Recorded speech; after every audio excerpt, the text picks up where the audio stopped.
What is going on, ladies and gentlemen? World Cup wrap-up episode 3. I'm Doma. Going to have a special guest joining me tonight, actually, and we're going to cover the games from last night in Group D and Group C. So we have Argentina and Saudi Arabia, Mexico and Poland, Denmark, Tunisia, and France versus Australia. So we will definitely get into that. I'm just going to send an invite out. See if the great man's going to jump in. And then we can get the show on the road. Here he is. Let's go. Let's go down Putt Road at the moment. He's back, mate. Where have you been? Everyone misses you. You're back. I've been around. I've never left. Everyone thinks, I think people got worried. They thought you disappeared, mate, obviously, because Italy is not involved in this World Cup. You cracked the sads, you've seen enough, and you just said, bugger this for a joke. I'm not watching any World Cup football. It's true, but I'm an official Aussie now. I've never been this into the Aussie team in a while. So I'm all in. I'm all in apparently.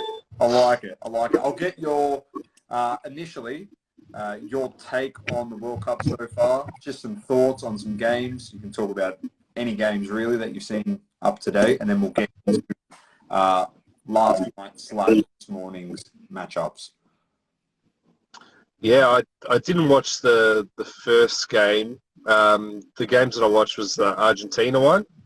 Obviously the Australian game, and what else? Watched a bit of the Poland-Mexico game, which I thought was quite interesting. Yeah, I mean, overall, as a World Cup, I think, I don't know, I'm not feeling the same vibes as I did in previous World Cups, not just because Italy's not in it. I don't know, like the VAR calls is quite frustrating. The extended extra time, which seems like every game is going into 8 minutes of extra time. So things like that is a little bit up there. But in saying that, some good success stories like the Saudi Arabia one, like that's unreal. That's what the World Cup's all about. So yeah, definitely. The extra time thing has been clarified. The reason why it's happening is every stoppage, whether it be someone dives, rolls on the floor, the ref actually takes into account every second of that stoppage. So it's to avoid players falling onto the ground to waste time, because they're pretty much just saying, well, if you waste time, we're actually going to add the actual time you've wasted at the end.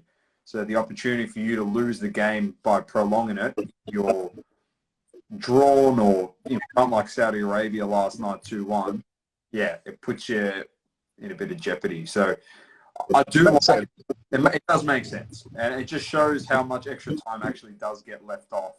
When it comes to a normal soccer game, we could play an extra 35 minutes. It could be 120 minutes every game if that was the case.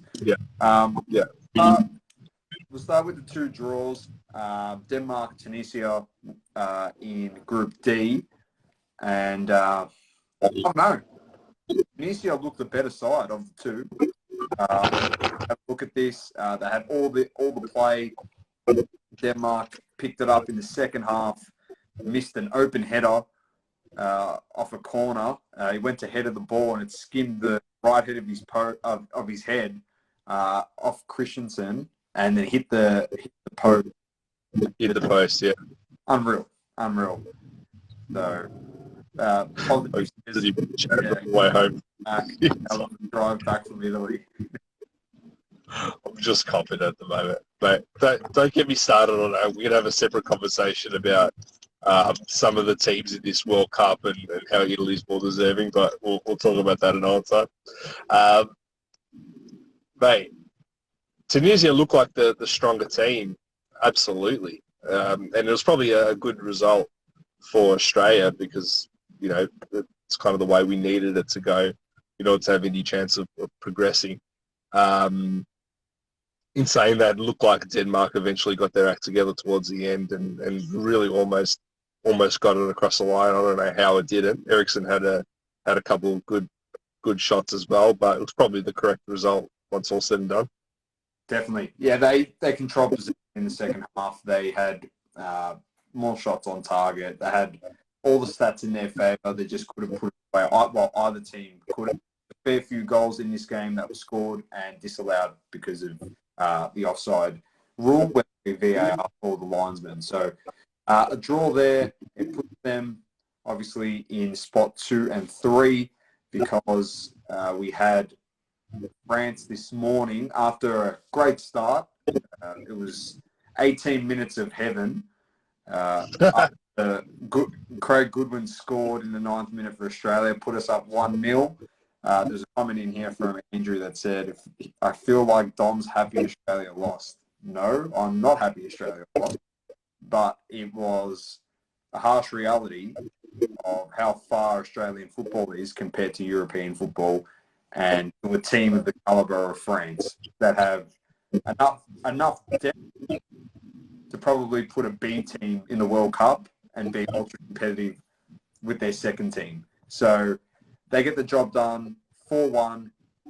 Rabiot equalised in the 27th, Giroud 32nd minute, Mbappe in the 68th, and Giroud again in the 71st. So your thoughts while you now go on to the Australian support team?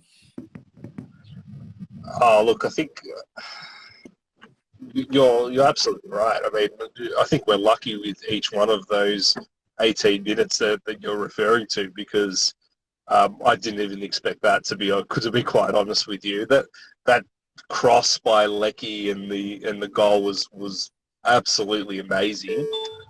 But that's kind of what you need the whole game, and Australia just are not the team to produce that against France at a bare minimum. If you just look at the starting 11, the teams that the Australian players play for versus the teams that the French do, and who they're actually bringing off the bench, Kingsley Coman, who's played for Bayern Munich since 2017. Like, we're talking some serious players, and I was surprised that France was actually not putting that much pressure on the start of the game. And I think against whoever you play, even if it is a massive discrepancy, you've got to suffer somewhat.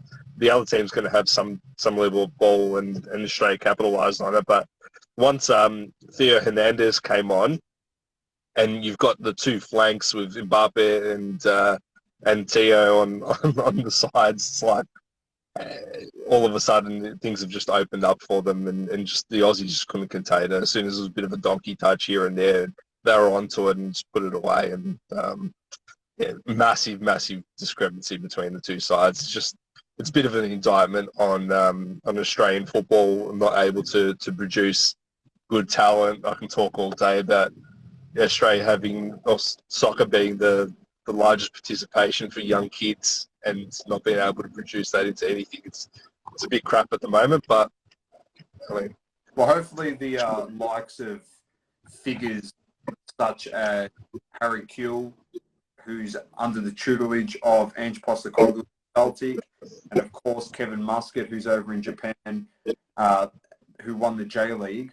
Hopefully those three key figures in Australian football, when they touch back down in Australia and say, I've done my time overseas, they walk straight into FA, Football Australia, not fuck all, because that's pretty much what they're doing for the system.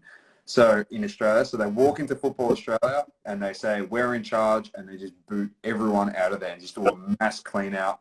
Because until our grassroots football in this country is playing some sort of style or system that is taught at a young age, like it's done in European and South American football, we are so far off of it. I literally just got a message while we've been on this live from a mate who's over in Qatar, and he just said to me the gulf between France and Australia is enormous. And that's a guy that's there watching it live, and yeah, it's a worry. And this person's involved in football, so we're getting really excited over Qual, I think his name is. He didn't even get near it. Didn't get near it at all. But he's still a young kid. He's still young. But players like that, I'm not going to be presumptuous, or I'll try not to be not racist or anything like that. What I'm saying is that it costs $3,000 to play in the NPL for young kids coming through the ranks.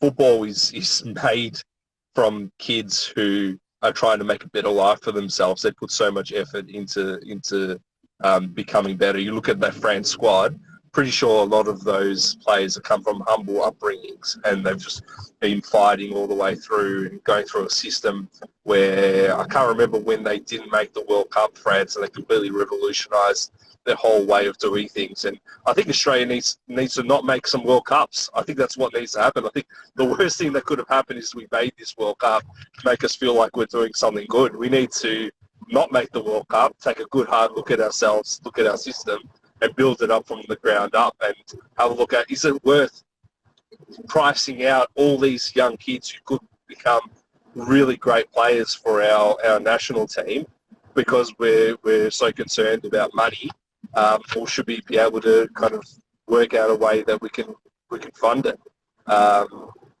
Otherwise, we're just going to have the same results if we keep doing the same things.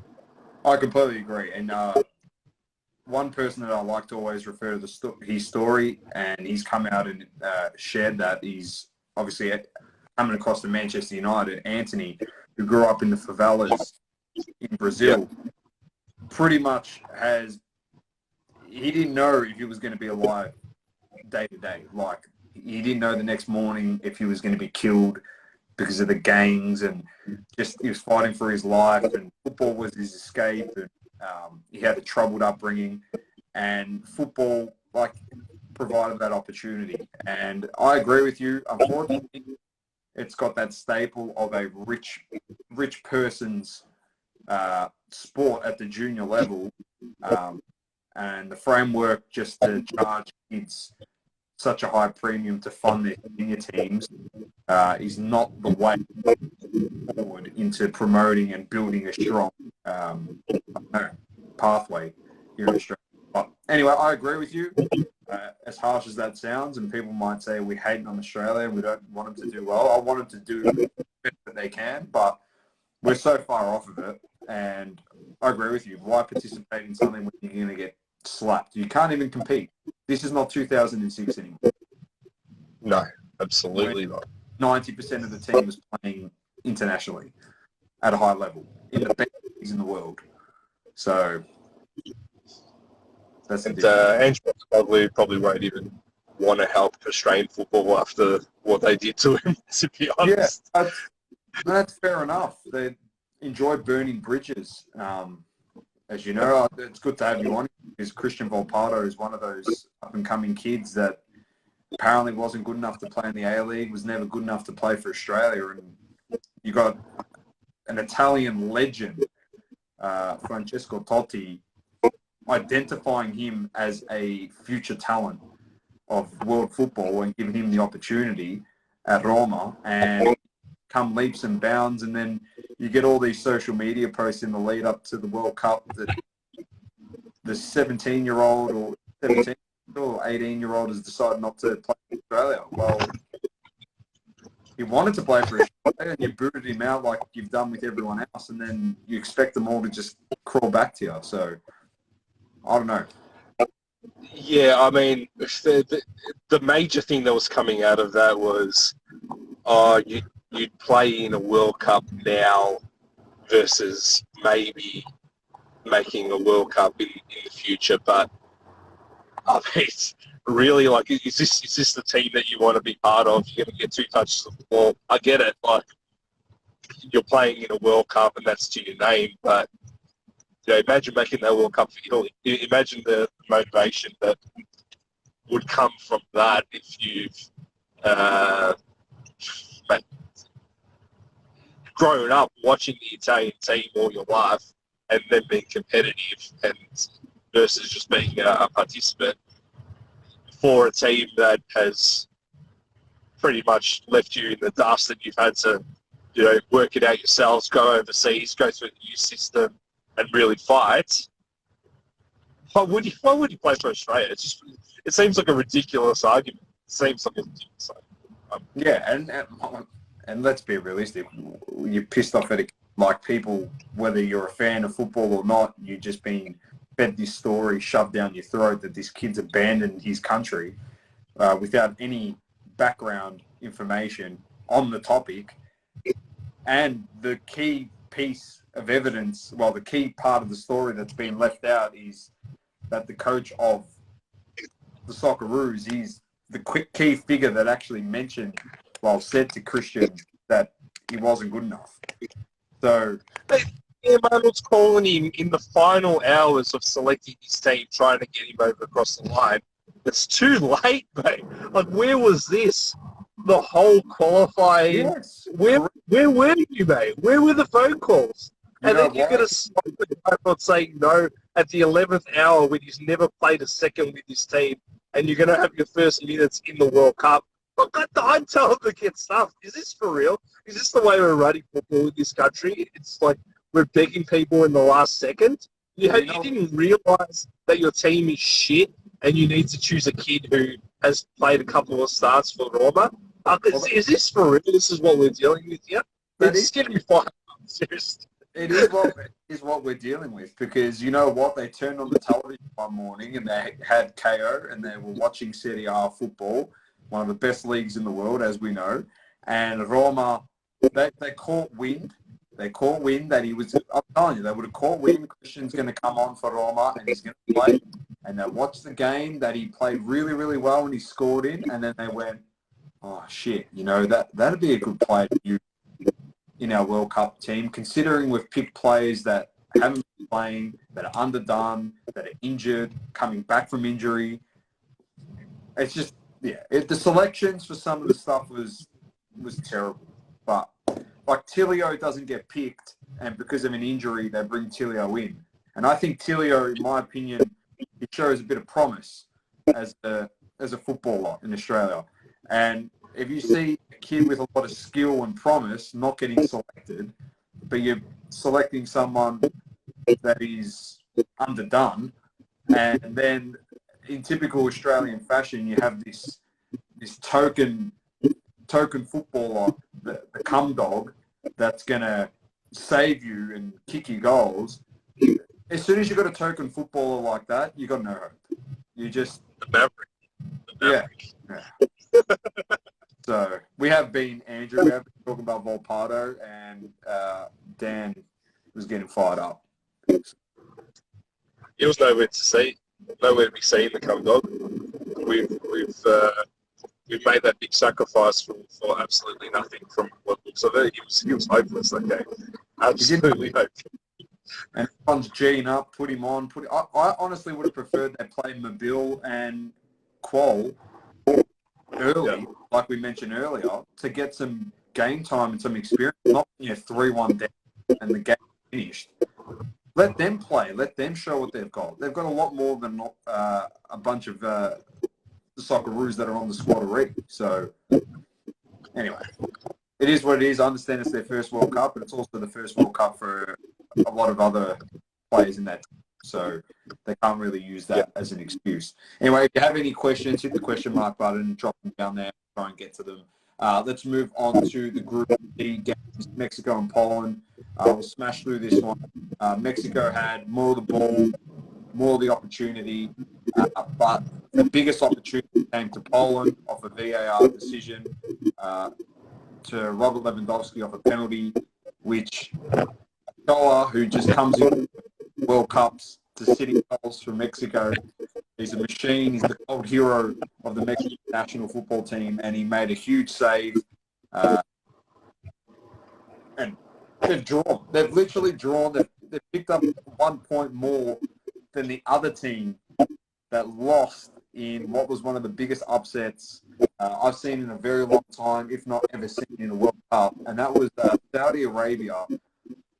Against all odds, with their 50% possession, 370 less passes, 12 less shots, 4 less shots on target, defeating Argentina 2-1.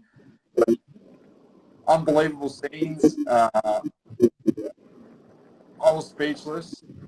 We watched Party this last night, Saucy and I. I was losing the plot when they equalised, and then went equally as crazy when I'll try and say Aldoswari kicked the goal to get them in front. So what a goal. It was an epic goal. So your thoughts on this one? I'm going to try and be as impartial as possible. Yeah, firstly, Ochoa. Like, who does that guy play for, Ochoa? The only time I see that guy is like every World Cup, and he just performs. It's unreal. It's good to see. Oh. But the Saudi Arabia game, I mean, I don't know. This Argentina team, they didn't really impress me all that much. I don't know what it is. I can't really put my finger on it. It's like they had a lot of possession, they had a lot of passing, but they weren't doing a lot with it. And with the players that they've got, I was expecting a lot more. But yes, there were a lot of offside goals, and they were really, really close. So, I mean, we could have been having a completely different conversation now, but they seem to get frustrated. They seem to like answers, and it just seemed like, for whatever reason, Saudi Arabia actually wanted it more. That's kind of the vibe I've got. They were making a lot of lateral passes side to side. They weren't really penetrating all that margin. And when you've got like Martinez and Di Maria and Messi, I mean, you expect so much more from them, but they seem to get to the other half of the pitch and just run out of answers after a while. They seem to just get frustrated with all the offsides that they were copying, and I don't know, they just capitulated. And like I said, the other team wanted it more. Are you reading into the conspiracy theory that they lost the game so they can finish second in the group and avoid? I am a bit, actually. If you look at the last World Cup that Argentina won, they lost it. So I'm not entirely thinking that they're a bad team based on one loss, even if it was against Saudi Arabia. They've got plenty of time in this tournament. I've seen Italy be able to come back from that and win the tournament. Argentina obviously did it as well. So this could be the bit of a slap in the face that they needed. But, mate, I would not be surprised. They're on the opposite group to Brazil now if they finish second. And if they get to the final, Argentina-Brazil, that'd be a pretty epic game. Tell you what.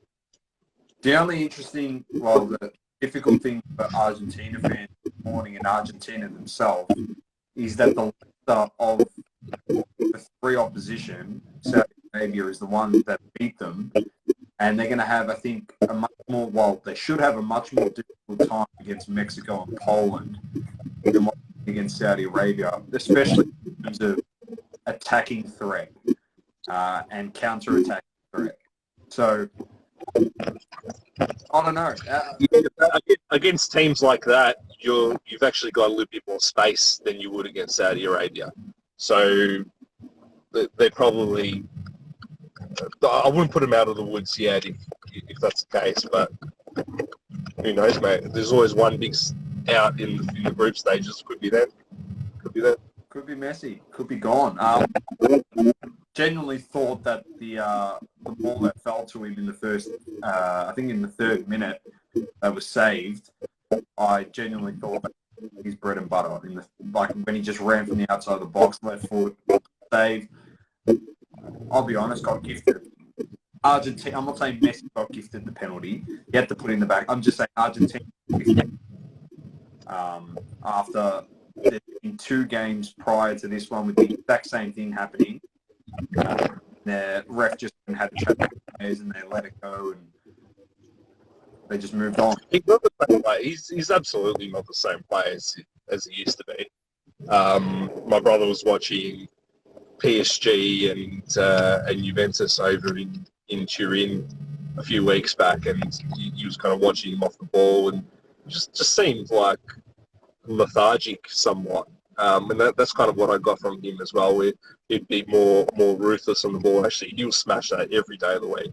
Back of the net, thank you very much. And running our players a lot more. He seems to be passing it a lot more than you used to, but he might come into it the more that the World Cup comes, goes on. It's his last World Cup. How much more motivation do you think?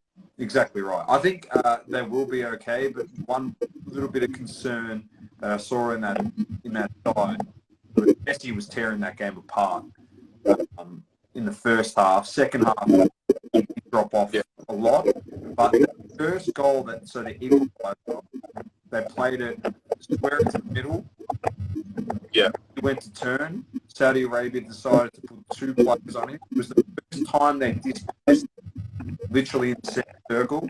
As soon as they dispossessed him, Argentina, literally their thought process was he's got the ball. So they had everyone advance past halfway, ready to attack. So as soon as he got dispossessed, the 2 centre backs, and they played the ball, got a bit confused, and they got the equaliser out of it. I think they just need to be conscious that, like I said, he's not finished by all means. He's still a great player, but he's not what he was 5 years ago. Definitely not what he was 5 years ago, where he probably rips those 2 guys and then plays all you've ever seen in your life, and it gets big. So interesting times. They play Mexico next. I'm pretty sure that is on Sunday morning. I'm pretty sure that game's on, so we'll cover that when it's on its way to being played. So let's get to the games tonight. So the first one, Group F, Morocco versus Croatia. Your prediction on this one, Dan? I heard Morocco's a half-decent team. They got Ziyech, they got Hakimi's in this team as well. Yeah. I heard that they're a very good team, but so is Croatia, and they should get the job done, in my opinion. But I don't think it'll be a high-scoring game. It could be like a 1-0 or a 2-1. I can definitely see that. Yeah, I'm going 1-0 Croatia in this one. The next one is a bit more difficult than what people might think. Japan obviously made it pretty far into the last World Cup. They made it to the knockout phase. They played Germany at midnight. Your thoughts on this one?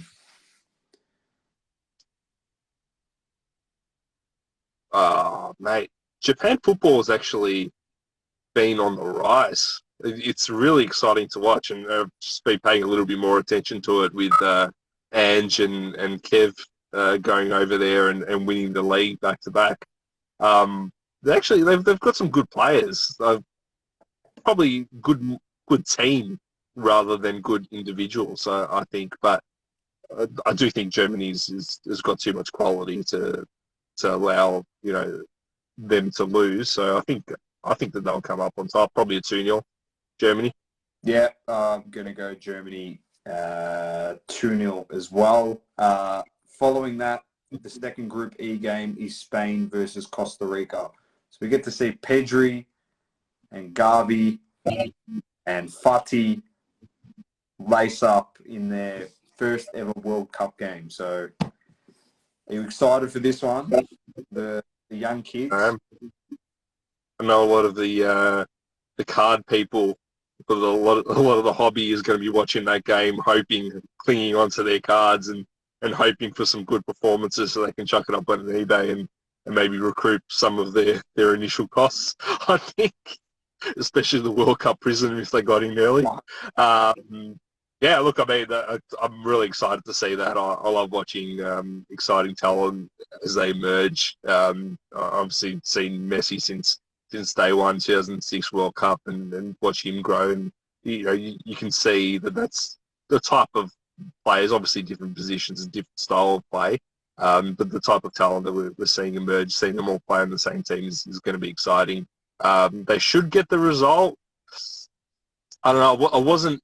overly impressed with them in the Euros last year, so I don't know how far that they'll go. But obviously they're a year removed from that, so yeah, it'll be quite interesting. Do they have a central striker that they can really pin their hopes on that's not named Morata? Oh, I was going to say they got well, they got Ferran, yeah, they got Ferran Torres and is it in Danny Olmo? They're the other two, but it's That's the one thing that Morata one. Your boy. So, my boy. Yeah. yeah. I'm not. That's the part I'm not confident about with that football. And then the last game in Group F, which is in the Morocco and Croatia group, is Belgium versus tomorrow morning at 6 a.m. Versus who? Sorry.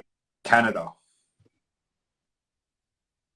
I mean, Belgium should shit it in all honesty. I mean, who's Canada got besides Alphonso Davies? Have they got anything half decent? Probably Justin Trudeau. I don't know. I fucking know. They've got lack of freedom with all his interesting policies that he put through. The COVID, the truckers. Yeah, I mean, Belgium should absolutely smash them. I don't really rate Canada or America much at all, to be honest. So. Fair enough. Yeah. Any last comments before we finish up? You don't want to talk about my boy at all? Anyone else? By all means, you can ask me anything. You're probably going to feature on this show more frequently anyway, but you can keep it for another night after. Let's have a chat because they've parted ways. Is that correct? Yeah. Officially this morning, terminated. He's a free agent. So, what are your thoughts now that that's kind of come to an end? All right, so I'll give you my initial thoughts on the whole situation now in terms of like how it will work for Ronaldo. He didn't have suitors, I believe. Yeah, I believe he didn't have suitors because of the contract he had with United and the way that he would have had to deal with United paying some salary. There was a lot of technicality within the contract. So to pay a guy $500,000 a week is a lot of money.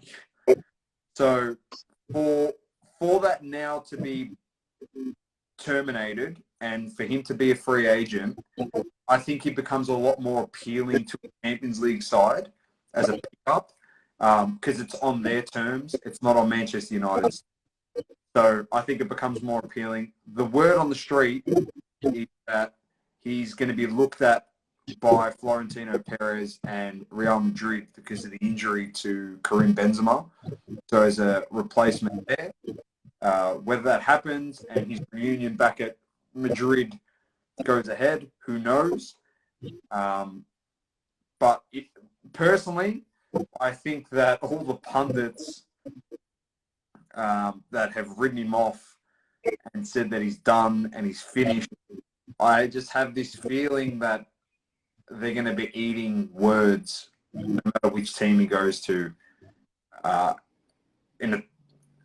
the top, whether it be Madrid or going back to Italy. I don't know. I just think they're going to eat their words and they're going to regret saying things like he should just hang him up and he's done. I don't believe his drop-off, Dan, in all honesty. I don't believe his drop-off is player of the league in the Premier League, in one of the hardest leagues in 2021 to you're out the door and you shouldn't be playing world football anymore. Literally 8 to 12 months later. I don't know if that's I can't bring myself to see it that way, or it's I just believe Ronaldo had ulterior motives to get it out of that football club. He saw things in there, and then he tried to make it obviously him bigger than the football club. But in saying that, people saying that he's not bigger than the football club, do they eat their words at the same time? Because he's outed everyone and anyone involved with that football club in management, and the Glazers have listed the club for sale literally a week after he's done that interview, flaming absolutely everybody, saying that it's actually a shambles and the club is so far behind that they're not going to win anything in the next 5 to 10 years. So I don't know. Read in between the lines as you will. I still think he's got a couple more years left, and I do believe that he probably isn't at the starter role that he thinks in every game. I do think he can start some games, but others he has to come off the bench and play that poacher, finisher type role just to steal a few games. That is my honest opinion on Ronaldo at the moment. Look, if he's forced his way out and he ends up on Real Madrid, then he's won, right? Before he even kicks a ball. He has moved from Manchester United to Real Madrid. We're talking night and day here in terms of where the clubs are at the moment. I would not be surprised if that happens. There's a few ways we can kind of go with this conversation. We could probably be here for about 3 hours with it. I did say to you at the very start, he'll absolutely kill it for United. However, you guys won't win anything, right? Because of the way that you have to revolve your whole team around him. He will kind of force the ball to him, which will take other players out of it. It will stunt their growth, etc., etc. And it's pretty much exactly what happened in the first year. And it seemed like, you brought in coaches that want to try to get away from that. But if he's trying to leave and you guys weren't going to utilize him in a starting capacity, and that's clearly what he wanted, you can't have a player like that on the bench, pissy. And essentially they've kind of forced that to happen, and he's kind of just put him in a position where they had no option but to part ways. And if he ends up on Real Madrid, then that'll be excellent. But I think it's just a short-term fix. Yeah. Real Madrid will have him at the end of this season and replace Benzema, but they're not going to keep him going forward like that. So he would probably have to be a contract to the end of this year. Then he kind of has one last run in the Champions League and then goes off to Sporting or something like that, which I think would be a brilliant end to his career. I agree with you. I don't see how there's this massive drop-off. And whether he's a starter or not really just depends on what team he goes to. So I could see him, Real Madrid, being an asset during this period, but long-term he wouldn't be able to start on that team. He'd have to go somewhere else. And it's just, whether he wants to be competitive and win Champions League and things like that, or he wants to be a starter and just continue his career at the highest possible level that he can start at. So he kind of really just needs to have a look at himself and make the decision. I'm sure he has already, because we're talking about an elite player, and we're talking about elite amount of money as well that we're talking about. So it's an interesting one. It's a very, very interesting one. I don't think he's finished. He can definitely contribute at that age. You don't score all of those goals for nothing. And mate, going to United from Juventus, to me was just a sideways move. He left Juventus because they weren't going to be competitive in Champions League. At least that's what he was saying. But with Manchester United really going to be that competitive in Champions League, he should have known that. Well, he thought, because we were playing in the Champions League at the time, he thought what was going to happen was we were going to qualify in the top 4. He'd be able to carry us, which he did in Champions League. I don't care what anyone says. I agree with you. We did play through him, and it did stunt a few players' growth. I get that. But some of those players, too, have been given that opportunity because he hasn't been playing.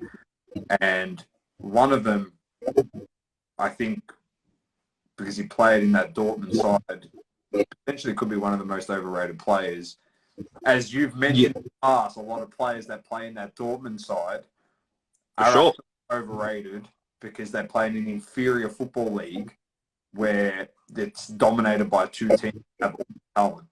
So it's easy for Sancho to look good when he's given the ball to Haaland. So, like, that's my opinion. Yeah, but we've seen Rashford fall off an absolute cliff. But Rashford's been good, like, this year. He just can't finish the ball. He genuinely just can't finish the ball. And I understand, yeah, he comes on for England against Iran and he kicks a goal in a minute and a half, but I expect him to come on and score. Yeah, like, that means nothing. And Harry Maguire, these guys are no good. Like, Rashford's good, but Harry Maguire's no good. So, yeah, I don't know. But Ronaldo, I'm with you. I think it's a temporary fix. At this point in time, as a finisher, unless he gets back to that United form of last year, I'm not picking him over the current Ballon d'Or winner, Karim Benzema. Yes. So, but like you said, he wins 100%. He goes into a side with young talent and prospects and a fine old machine going nuts. And I'm pretty sure that Casemiro would be pretty cut if he does go back to Real Madrid after coming to United and going, oh, I've come to join my mate. And he's gone back to the old stomping ground. So, I don't know. He's done that twice. He did that to Delete as well, and left him at Juventus. If you're a big club, I don't see why you would take Ronaldo unless it's for ticket sales and shirt sales. It's a marketing ploy, and you're not really content on winning anything unless he's accepted a role and he's comfortable coming off the bench and playing that role. Because really, I how much can you rely on him to kind of score goals? Basically, when he was at Juventus, we were relying on him so much, and he would, when he's on, he'll win us games, absolutely. And I think you felt that as well at United. He'll absolutely win you games. But when he's not on, you've got no answers. Your whole team doesn't have any answers. And I know it's hard to put it all down to him, but it's just the way that he's playing. He plays at the moment. He's not on the wing anymore, passing defenders, anything like that. You have to play through him. That's kind of what he forced you to do. His ball use, like, in terms of passing, has been great for United. Like, I know that he hasn't been doing what he's been doing last season this year, but it's been fantastic. And he's actually put us in a lot of positions to actually score. It's just no one's been able to finish the freaking thing. It's become so frustrating. But it is what it is for him. I still think he, like you said, I think he has a big role to play in a football club but not in that starting position. I always just think to myself, just imagine the game's on the line and you're bringing Ronaldo off the bench fully fit to potentially steal the game. That would instill fear into any opposition. It doesn't matter how old you think he is, if you think he's finished. This is the type of guy that can win you the game. We've seen Zlatan playing at an old age, at a high level. Yeah, his body's breaking down now, but he still does it at a high level. We saw Maldini play to an old age. I understand, completely different position, taxing in different ways as a defender as it is to more of an attacking player in Ronaldo. But it can be done. It can be done at a high level. But it's probably because, like I said to you, I just can't come to terms with it. But I just can't see how far a cliff drop in 8 to 12 months, like, that is, like, out of control. That's pretty much gone from top 10 player in the world, top 5 player in the world last year at United and what he was doing to finished. I don't. But what's the motivation of them, hanging on to him and putting him on the bench and all that? Like, what's Ten Hag's thought process there. Well, I actually blame him a bit in the he wanted to. Ronaldo was very cold towards him getting signed from the get-go. So I thought it was going to be a big thing, the relationship. But for him to want out and then Ten Hag say he's part of our plans, he's a big part of our plans, and he's start for this team, and then to just bench him and then do what he did to him in the 87th minute, say he's coming on, and then Ronaldo's like, are you for real? Like, the game's finished, why am I coming on for 3 minutes? And that was like the whole walk-off saga. It was the beginning of the end. Ronaldo's probably more to blame over the course of it, but Ten Hag does have a big part to answer to, because he's coming into the football club.